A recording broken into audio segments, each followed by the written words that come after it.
Halo, sekarang kita akan membahas tentang kuesioner. Sebenarnya saya berharap Anda menonton pembahasan tentang kuesioner terlebih dahulu sebelum yang lain, karena biasanya pembahasan tentang kuesioner ini memang lebih lengkap. Dan juga kuesioner pada umumnya lebih banyak digunakan pada penelitian-penelitian di skripsi, ya, skripsi manajemen dan skripsi bisnis biasanya. Oke, apa itu kuesioner? Kuesioner adalah serangkaian pertanyaan tertulis yang dirancang terlebih dahulu, ya, yang diberikan kepada responden untuk kemudian respondennya mencatatkan jawabannya dan sesuai dengan jawaban yang tersedia, gitu ya. Biasanya sudah ada tersedia alternatif jawabannya, pilihan jawabannya, gitu ya. Tapi bisa aja sih pertanyaan terbuka juga. Nah, kuesioner pada umumnya digunakan untuk mengumpulkan data dalam jumlah yang banyak dan biasanya terdiri dari beberapa data kuantitatif, gitu ya.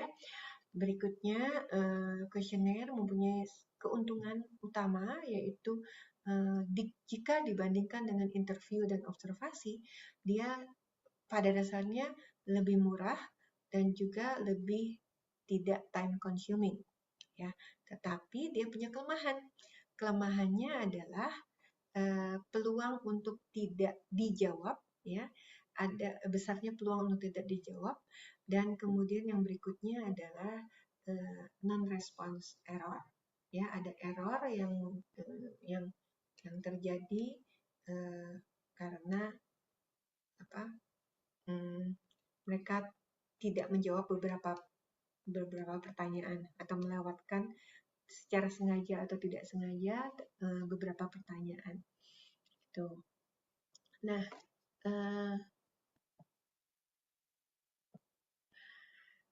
oke, sebelum membahas ada 3 macam kuesioner yang dibahas di Bugi dan Sekaran, yaitu personally administered questionnaire, yaitu ketika kita sampaikan secara langsung kuesionernya kepada yang mengisi, gitu ya, kepada responden kita. Yang kedua adalah mail questionnaire, yang ketiga adalah electronic dan online questionnaire. Ya, itu 3 tipenya yang dibahas di sini, tetapi saya juga memberikan satu dokumen tambahan yang saya ambil dari sebagian dari tesis S3 saya yang membandingkan tentang beberapa tipe kuesioner dan kelebihan serta kekurangannya masing-masing. Itu lebih lengkap karena saya membahas elektronik dan online kuesioner yang bentuknya macam-macam. Dari yang dikirim lewat email,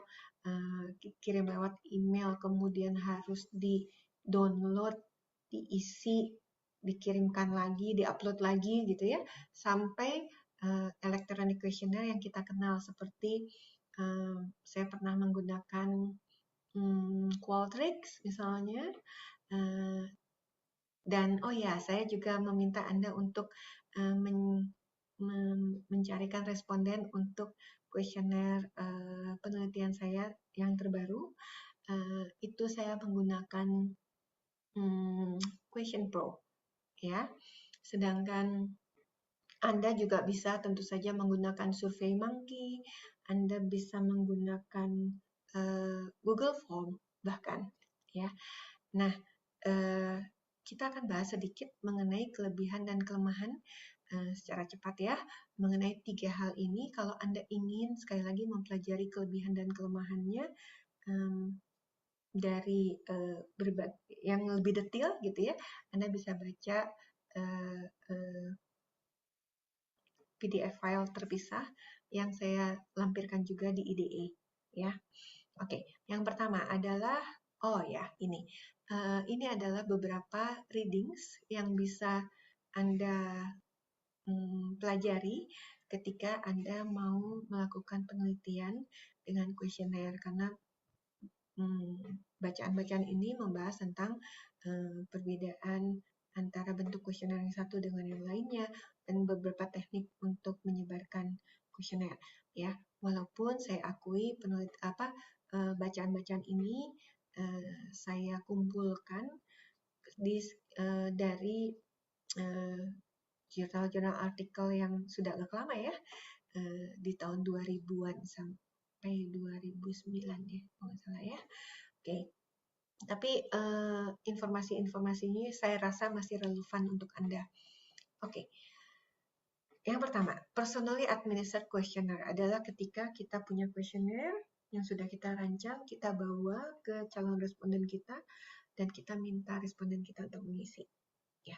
Kelemahannya apa? Kelebihannya apa? Kelebihannya tentu saja kita nungguin dia untuk ngisi kan. Ya.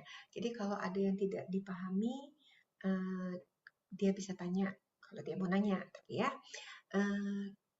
Kemudian kita akan mendapatkan respons yang cepat, ya. Kita kasih, orangnya bisa mengatakan saya mau atau tidak mau menjawab, gitu ya. Tetapi bisa cepat. Ya. Personally administered questionnaire ini menguntungkan kalau calon responden kita memang terkumpul di satu tempat tertentu, gitu ya. Kalau kita menggunakan personal administered questionnaire, kita bisa menjelaskan kepada mereka tentang topik dan kenapa Anda perlu melakukan penelitian tersebut. Ya. Kalau dibandingkan dengan interview, tentu saja personally administered questionnaire itu lebih murah, ya, dan membutuhkan keahlian yang lebih sedikit dari orang yang mengumpulkan datanya, ya. Tapi mungkin butuh keahlian merayu yang lebih tinggi ya. Oke, tapi kelemahannya adalah bisa muncul bias ketika penjelasan yang diberikan bisa jadi berbeda antara satu pengumpul data dengan pengumpul data yang kedua, gitu ya. Tapi tentu saja ya baguslah masih bisa ditanya gitu kan ya. Berikutnya adalah partisipan bisa jadi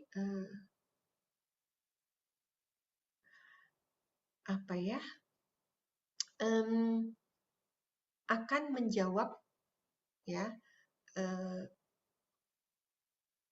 secara berbeda atau akan menjawab berbeda dibandingkan dengan kuesioner yang dikirim secara mail gitu ya, dengan surat. Kenapa? Karena ketika ditungguin dia kan nggak nyaman untuk cerita panjang-panjang, untuk nulis panjang-panjang gitu ya, karena dia merasa itu ditungguin gitu ya, dan dia nggak akan menuliskan yang personal sifatnya gitu ya. Tapi kalau mail dia bisa lebih tenang misinya. Nah, kelemahan lain adalah tentu saja ini lebih menyusahkan responden dibandingkan dengan metode yang lain, metode kuesioner yang lain ya. Mail questionnaire adalah ketika kita mengirim self-administered questionnaire, istilahnya paper and pencil questionnaire, ke alamat respondennya. Kelebihannya adalah lebih murah daripada personal administered, ya, bisa menggapai geographic coverage yang lebih luas, membutuhkan staff yang minimal, bisa dilakukan sendiri, ya. Mail questionnaire bisa dipersepsikan sebagai respons yang anonim oleh si responden. Jadi maksudnya si responden bisa merasa lebih aman data pribadinya karena toh yang mengumpulkan data tidak mengenal saya, gitu ya. Yang berikutnya adalah tentu saja lebih convenience untuk si responden. Kelemahannya mail questionnaire, kalau di Indonesia kelemahan utamanya adalah mail questionnaire ketika kita kirimkan kuesioner itu tidak kembali ke kita, bisa karena memang kuesioner itu nggak nyampe ke orang yang dituju. Dan jangan lupa, nggak nyampenya itu bisa karena orangnya udah nggak tinggal di situ lagi, ya, dan kita tidak punya data alamat update-nya dia. Itu banyak sekali saya temuin ketika saya melakukan penelitian S2 saya pakai mail questionnaire. Intinya kita nggak tahu. Yang tidak terjawab itu penyebabnya karena nggak nyampe, ya, atau ya dia memang nggak mau jawab, ya. Nah, sebenarnya kalau nggak nyampe, berarti kan kita harusnya bisa menambah alamat calon responden yang akan kita kirimkan surat kan, kuesioner kan, ya. Dan ketika kita menghitung response rate, ya, harusnya kan kita bisa dikurangin tuh. Yang tidak terjawab ya tidak direspon, ya wajar lah sekian persen tidak terjawab karena nggak nyampe gitu ya. Tapi kan kita nggak tahu berapa yang nggak nyampe, berapa yang memang nggak mau jawab gitu ya. Nah, biasanya mail questionnaire itu mendapatkan response rate yang lebih rendah daripada personally administered, ya, dan membutuhkan follow up procedures, ya. Untuk yang non response itu kita perlu kontak ulang, udah terima belum kuesioner saya, boleh minta bantuan untuk diisi gitu ya. Kita perlu melakukan follow up, ya. Atau bahkan kadang-kadang kita perlu mengirimkan kuesioner yang kedua, ya. Berikutnya adalah ketika kita pakai mail questionnaire, kita nggak boleh kirim kuesioner yang terlalu panjang. Kalau terlalu panjang pasti nggak dijawab, gitu ya. Nah, bisa saja mail questionnaire mendapatkan incomplete survey. Jadi responden kita nggak jawab seluruh pertanyaannya secara utuh, gitu ya. Nah, tadi saya bilang saya menggunakan mail questionnaire ketika penelitian S2 saya di tahun 2000-an, gitu ya. Zaman itu nggak banyak orang yang punya internet, yang menggunakan internet, sehingga mail questionnaire masih lebih memungkinkan daripada electronic questionnaire, ya. Oke. Nah, apa yang saya lakukan gitu ya? Jadi saya harus nyetak tuh kuesionernya, saya cetak, saya kirimkan. Kemudian yang lucunya lagi, saya harus ke kantor pos untuk mendaftarkan istilahnya nomor kirbal, nomor kiriman kembali. Jadi di situ saya daftar, saya akan dapat nomor. Dan si nomor itu saya tuliskan di amplop pengembalian kuesioner, ya. Jadi si kuesioner itu saya kasih amplop untuk pengembalian. Di amplop pengembalian ada nomornya. Jadi saya nggak kasih perangko, ya, tapi saya kasih nomor. Saya tulis nomor besar-besar di situ, dan si responden nggak perlu nempelin perangko untuk ngembaliin ke saya, ya. Dia tidak perlu nempelin perangko, tetapi kemudian dia tinggal drop ke kantor pos terdekat atau ke kotak pos. Nanti ketika udah nyampe ke kantor pos di mana saya mendaftarkan nomor kirbal itu, sama kantor posnya akan dikumpulin. Nanti saya akan datang seminggu sekali misalnya untuk ngambil kuesioner yang sudah terjawab. Dan saya membayar perangkonya, biaya perangkonya hanya untuk yang betul-betul sudah kembali, ya. Jadi saya tidak melampirkan amplop yang ada perangkonya, padahal belum tentu kan respondennya mau jawab, ya, gitu kan. Jadi saya bisa menghemat biaya saya dibandingkan teman-teman saya yang melakukan survei juga yang memberikan perangko, gitu ya, di amplop pengembaliannya. Oke. Berapa? Ya, 20 tahun yang lalu ya. Oke. Itu tentang mail questionnaire. Berikutnya tentang electronic and online questionnaire. Ya, electronic and online questionnaire itu sebenarnya macam-macam banget. Ya, dari yang kita kirim lewat email, bisa jadi kita kirim email untuk yang di dalam email itu ada link, jadi mereka tinggal klik link untuk menjawab kuesionernya. Kemudian ya ada macam-macam ya. Ada emailnya itu, linknya itu dedicated atau non dedicated. Ya.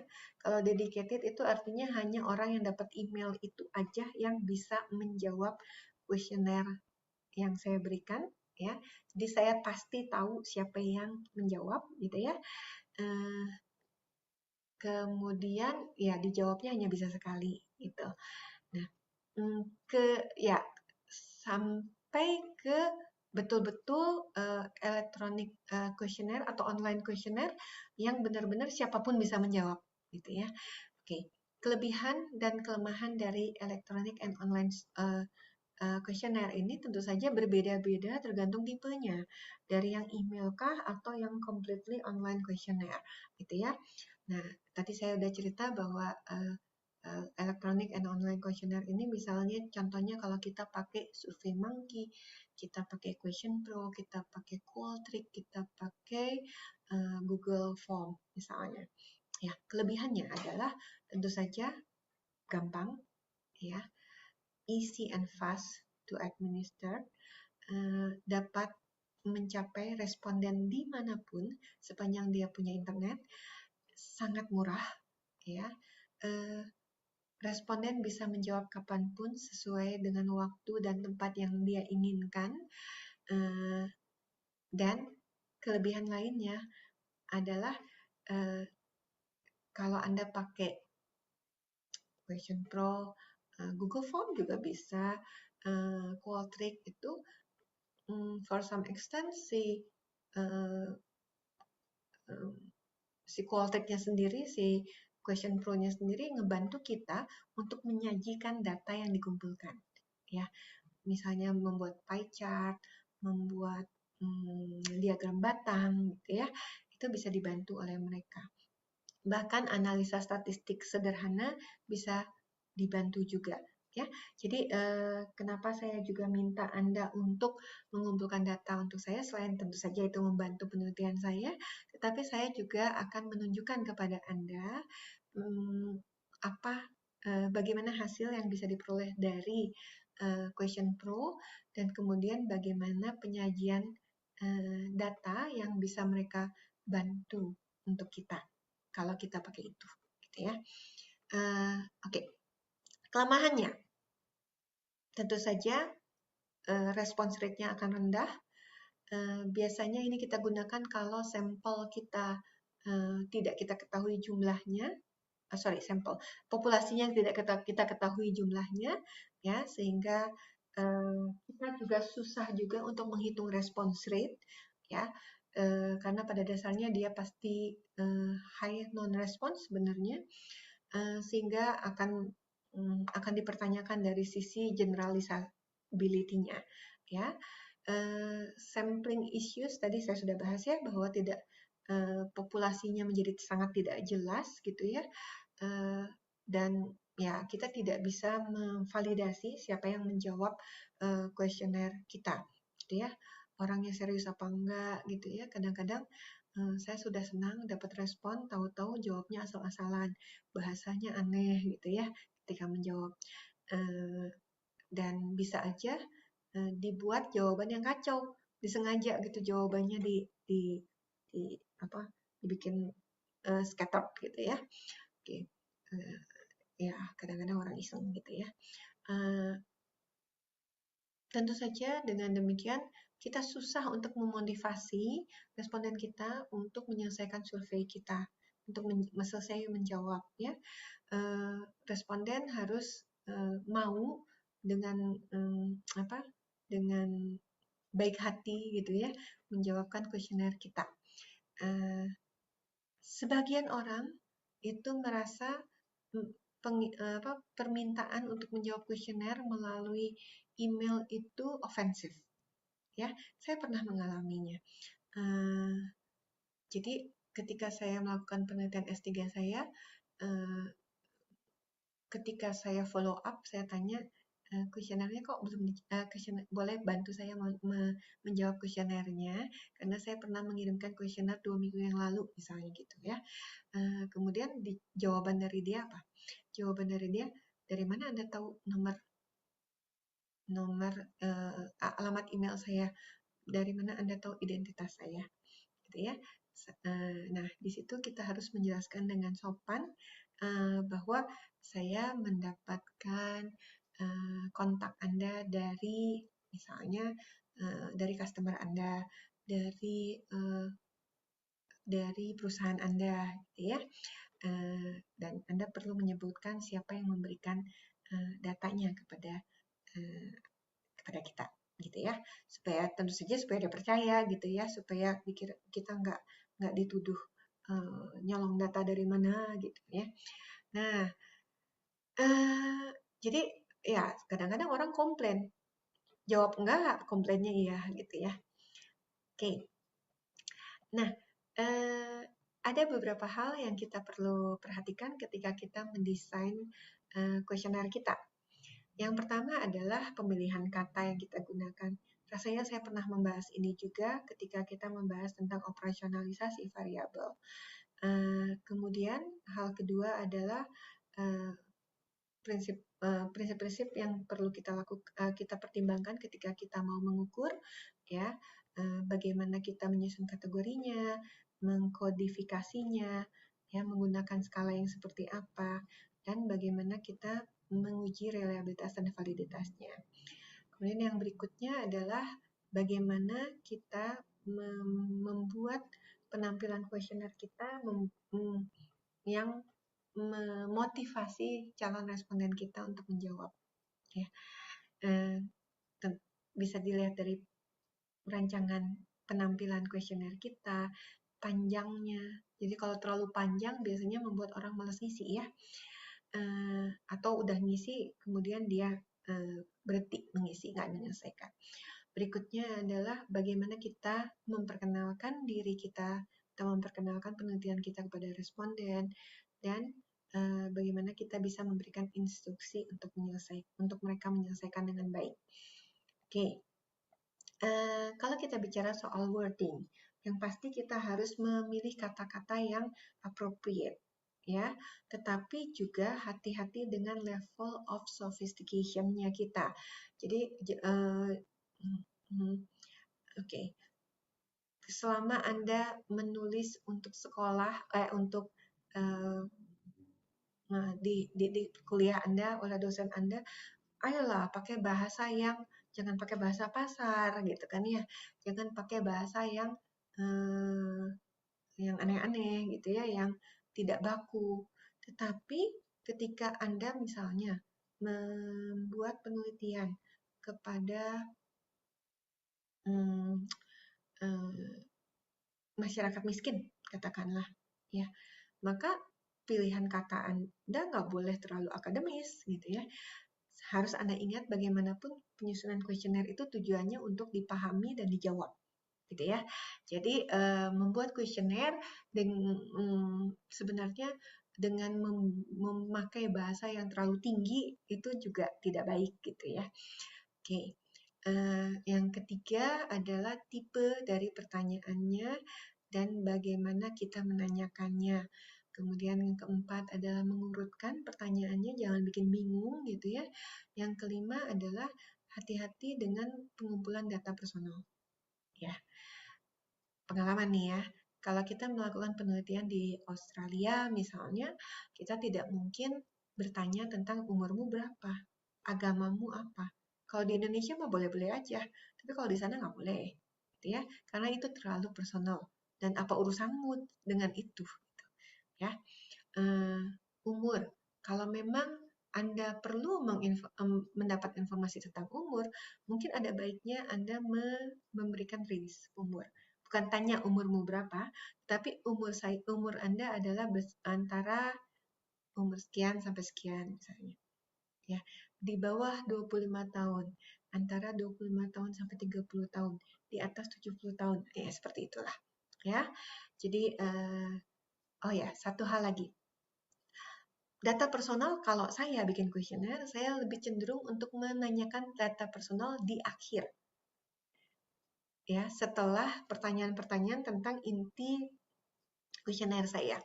Ya, tujuannya apa? Supaya kalau mereka terganggu dengan pertanyaan personalnya yang terlalu private, itu mereka nggak berhenti jawab duluan gitu ya. Nah, dan biasanya kalau saya pakai internet atau online questionnaire, pertanyaan mengenai personal data saya set untuk tidak wajib diisi. Ya, jadi kalau mereka tidak mau mengisi, maka saya biarkan itu sebagai missing data, gitu. Nggak apa-apa, nanti tinggal dilaporkan bahwa sekian orang tidak menjawab, gitu. Oke, berikutnya, oh sebentar, ini kayaknya membahas detailnya ya. Oke, rasanya sebentar. Oh ya, rasanya tadi saya sudah bahas beberapa. Oke. Oke, ya baiklah. Saya akan bahas sedikit ya. Saya ulang sedikit. Jadi jangan lupa bahwa kita ke dalam menyusun kuesioner, kita ingin pertanyaannya dipahami dan dijawab, gitu ya. Jadi kita harus memilih kata-kata yang mudah dipahami oleh responden kita. Itu sebabnya seringkali saya menyarankan ketika kuesioner sudah dirancang, dicobakan untuk ditanya ke beberapa responden sebagai pilot study. Ya. Ketika kita melakukan menyusun kuesioner, yang proses yang paling penting tentu saja adalah operasionalisasi variabel. Ya, jangan lupa isi kuesioner itu bisa memberikan pertanyaan yang bersifat objektif, tetapi juga ada yang bersifat subjektif. Ya, sorry itu tulisannya berada di tempat yang gelap ya, yang paling bawah. Kalau objektif itu biasanya pertanyaan-pertanyaannya yang bisa dijawab secara langsung, gitu ya. Kalau misalnya kita pakai Likert, gitu ya, kita pakai ya pakai skala-skala yang kita pernah pelajari, baik itu rating maupun ranking scale, itu pada dasarnya dia sifatnya objektif, ya bisa dijawab dengan mudah. Ada skalanya gitu ya. Tetapi kita juga bisa memberikan pertanyaan-pertanyaan yang sifatnya subjektif, yang bisa dijawab dengan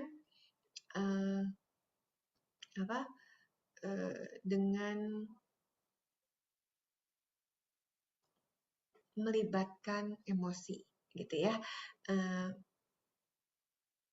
Oh sorry, kalau Likert itu masih subjektif sih biasanya, kan melibatkan soalnya attitude terhadap sesuatu gitu ya. Tapi kalau yang objektif itu biasanya yang pilihannya banyaknya ordinal atau nominal ya. Ya. Jawabnya gampang banget, misalnya ya katakanlah tadi umur Anda berapa, agama Anda apa, Anda anak keberapa dari berapa gitu ya, itu gampang. Tapi kalau yang subjektif itu misalnya saya puas, saya happy, saya menyukai gitu ya, misalnya itu membutuhkan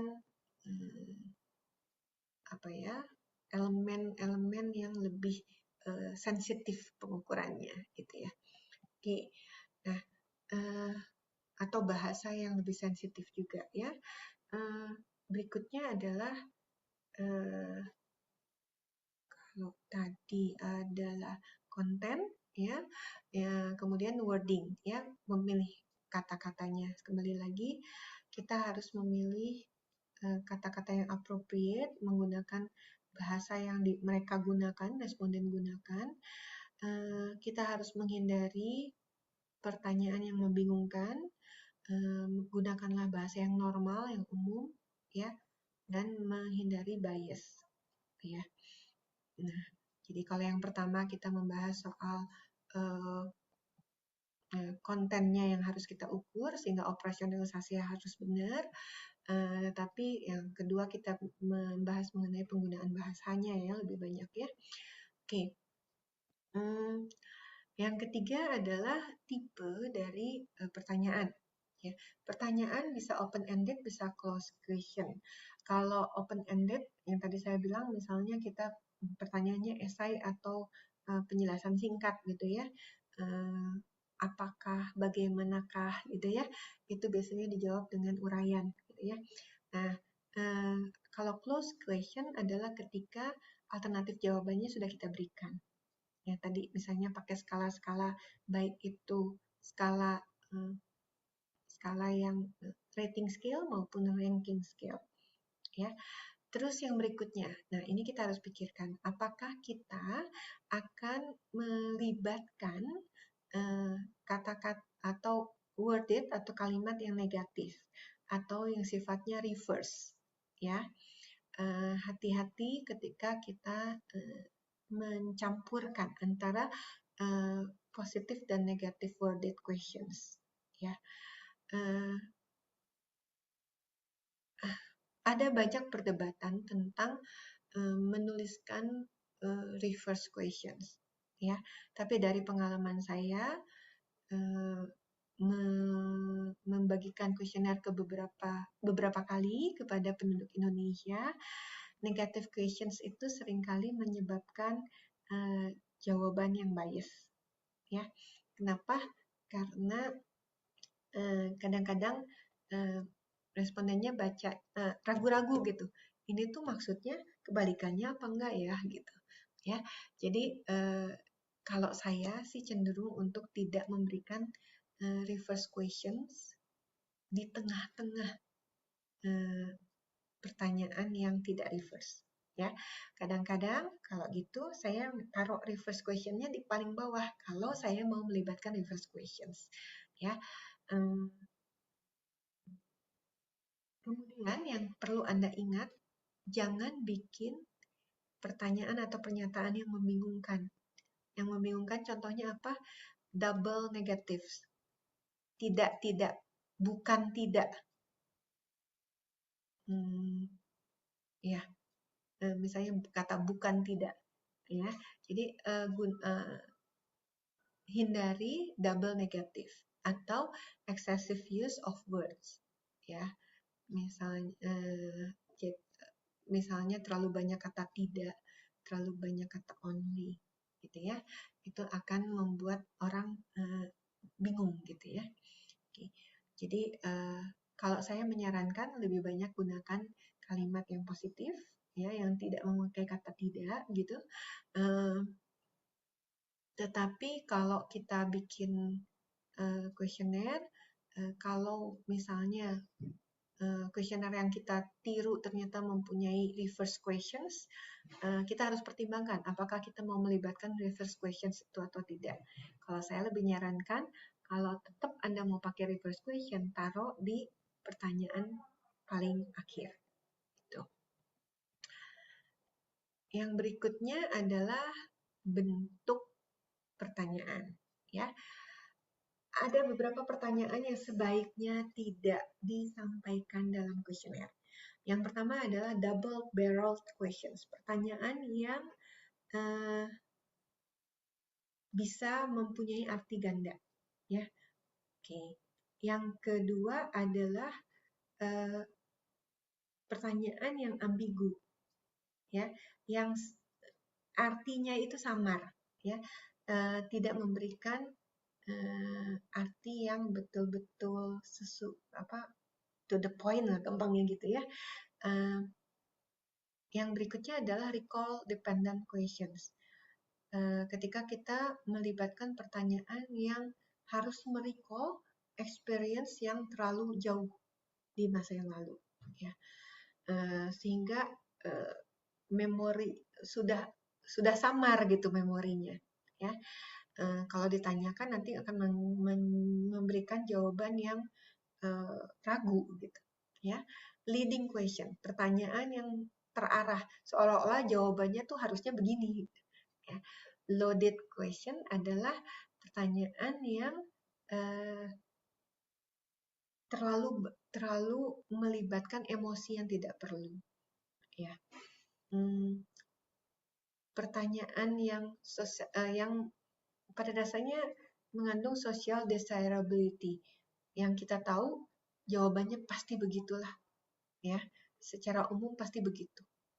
Question should not be worded such that they elicit socially desirable responses. Jadi yang membuat orang kayaknya kalau saya jawabnya begitu, yang baca bakal nggak seneng deh, gitu. Misalnya ya. Dan kemudian yang berikutnya adalah harus diingat panjang pertanyaan, ya.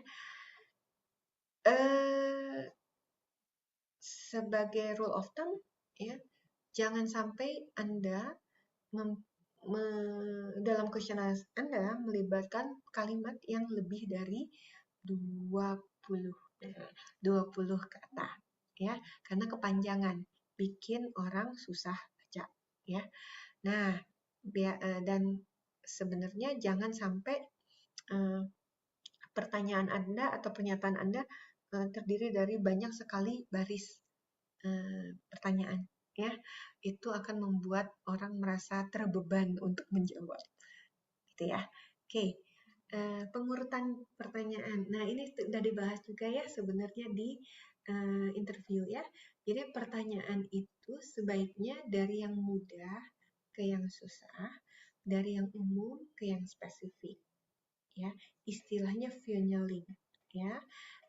Urutannya sebaiknya dari yang mudah ke susah, dari yang umum ke yang spesifik, gitu ya. Oke.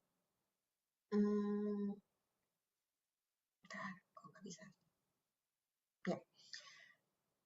Oke. Tadi tentang personal information. Hanya jika betul-betul diperlukan, sebaiknya kita tidak bertanya nama kepada responden. Oke. Sehingga dengan demikian, kalau yang saya lakukan waktu itu, kuesioner akan saya beri nomor kalau pakai mail kuesioner, ya. Kuesionernya saya kasih nomor, saya cap dengan nomor, gitu ya. Atau kita bisa saja yang tadi saya lakukan, saya cerita ya, saya bisa saja mengatakan jika Anda menginginkan hasil dari penelitian ini untuk dijelaskan kepada Anda, tolong berikan alamat email kepada saya, gitu ya. Jika Anda bersedia, gitu ya. Oke.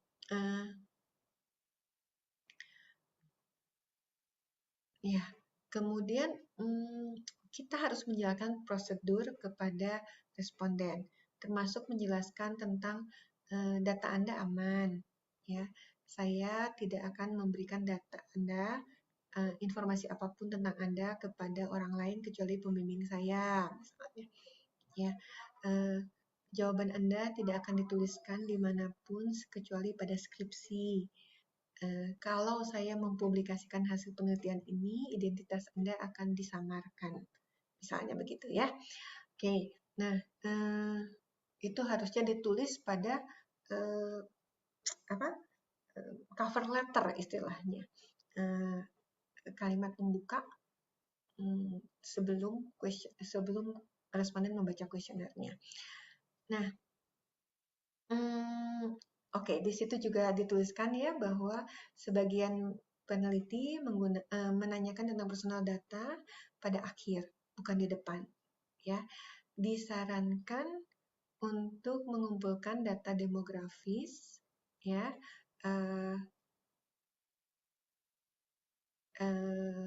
ya prinsipnya adalah personal information itu harus kita hargai, gitu ya. Jadi privacy itu tetap harus kita hargai, gampangnya gitu deh. Oke.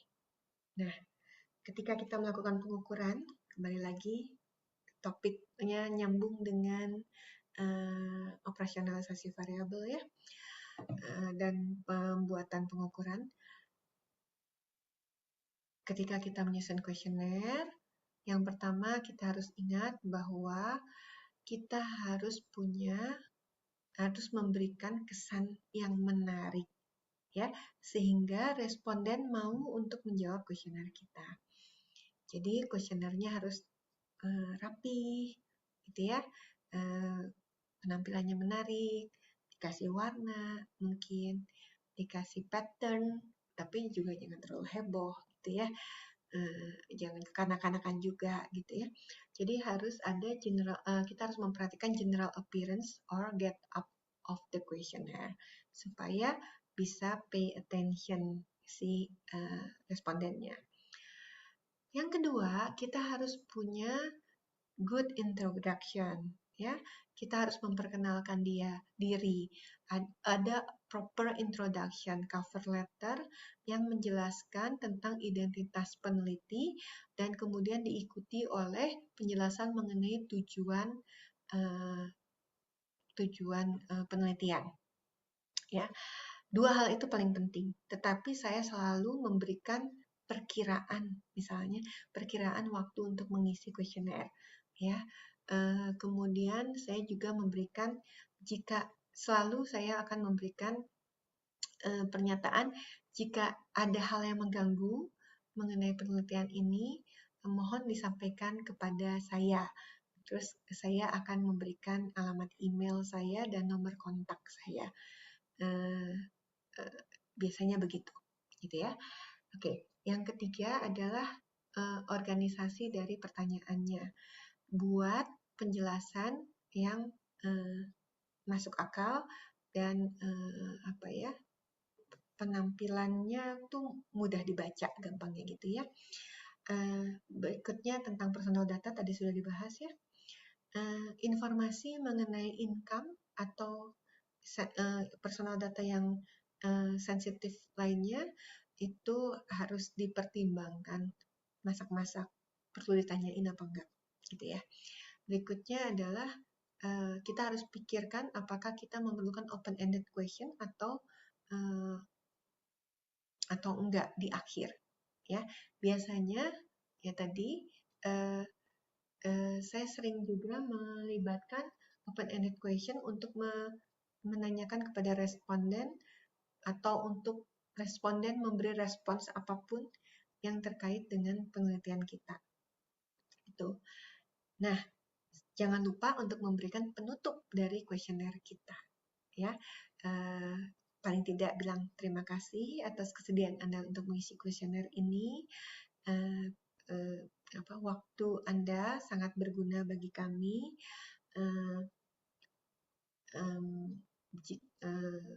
Jika Anda membutuhkan hasil dari penelitian, gitu ya, Anda sekali lagi bisa menghubungi kami dan sebagainya, gitu ya. Dan kalau perlu mention lagi tujuan dari penelitiannya, gitu. Nah, oke, itu adalah tentang kuesioner. Kita nanti mungkin akan diskusikan ketika saya menunjukkan hasil dari kuesioner yang Anda bantu untuk mengisikan, gitu ya. Ya, banyak teknik, banyak hal yang detail yang perlu kita perhatikan, yang prinsipnya tujuannya adalah membantu dan memotivasi responden untuk mengisi kuesioner kita dengan serius. Itu, ya.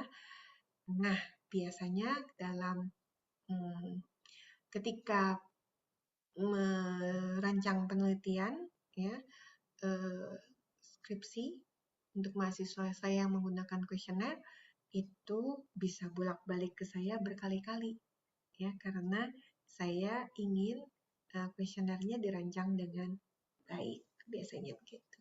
Oke, demikianlah tentang kuesioner. Saya akan melanjutkan dengan topik yang lain. Sampai di sini dulu sementara.